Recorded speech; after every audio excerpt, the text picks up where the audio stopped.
బబ్లు, నేను ఒక అబ్బాయిని లవ్ చేస్తుండా. మమ్మీ డాడీని ఎలాగైనా ఈ మ్యాటర్లో ఒప్పించరా. ఆ అబ్బాయి వచ్చి ఇంట్లో మాట్లాడతాడు. నిన్ను లవ్ చేసిన తలకు మాసినోడు ఎవరు వాడు? రే, ఎక్కువ మాట్లాడుతుండవు నువ్వు. పోయి నీ జిడ్డు ముఖాన్ని ఎవరు లవ్ చేస్తారు? నీ ముఖానికి అందుకే ఎవరు గర్ల్ ఫ్రెండ్ లేదు. అట్లీస్ట్ నాకు బాయ్ ఫ్రెండ్ అయినా ఉన్నాడు. పోయి నిన్ను లవ్ చేసినాడంటే వాడి జీవితం నాశనం అయిపోయింది. చచ్చినాడు వాడు. ఏం చేస్తాడేమో. ఒక పని చెయ్యి, వాడి ఫోటో ఎవడో నాకు చూపి ఫస్ట్. వాడికి దండేసి దండం పెడతా. మళ్ళీ అంటే చూద్దాం, వాడు బతికే అంతేమో, తప్పదు. చూడు, నీకు హెల్ప్ చేసేకి ఇష్టం లేకపోతే లేదు అని చెప్పు. ఎక్స్ట్రాలంతా మాట్లాడద్దు. అయినా నీ బర్రె గొంతుకి ఎట్లా చెప్పన్నాడు వాడు? నువ్వు ఎంత పెద్ద సైకో అని తెలుసా వాడికి? ఒకసారి నీ సైకోయిజం చూపి, జీవితంలో నీ జోలికి రావడం వల్ల పక్క.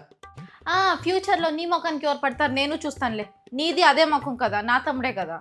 సర్లే, ఒక పని చేయి, వాడు వాట్సాప్ నెంబర్ పంపి, పొద్దున్న లేస్తని నీ ఫోటో పంపిస్తా. ఒకటి నువ్వు ఎట్లేస్తావు కదా, అది ఫోటో పంపిస్తా.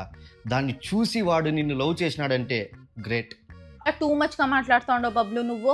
మెంటల్తో ఏం చేయాలో తెలియకుండా, ఏమీ తెలియకుండా ఊరికి నేను లవ్ చేసి నరకంలో పడిపోతాడు వాడు. ప్లీజ్ వాడి నంబర్ నాకు, నేను వాడిని కాపాడుకుంటా. ఒక అబ్బాయి జీవితం ఇంకొక అబ్బాయికే తెలుసు. నా మాట ఇచ్చి వాడి జీవితం నాశనం చేయదు ప్లీజ్. పిట్ట ముఖం వేసుకొని వాడు పడినాడంటే నువ్వు పక్కా ఫిల్టర్ యూస్ చేసింటావు కదా, స్నాప్చాట్ ఫిల్టర్ ఎఫెక్ట్ ఇవన్నీ పక్కా. లేండి నీ ముఖానికి అంత సీన్ లేదు. లవ్ మ్యాటర్లో హెల్ప్ చేయరా అంటే వీడే బ్రేకప్ చెప్పించేలాగా ఉన్నాడు. ఇది రియలైజేషన్.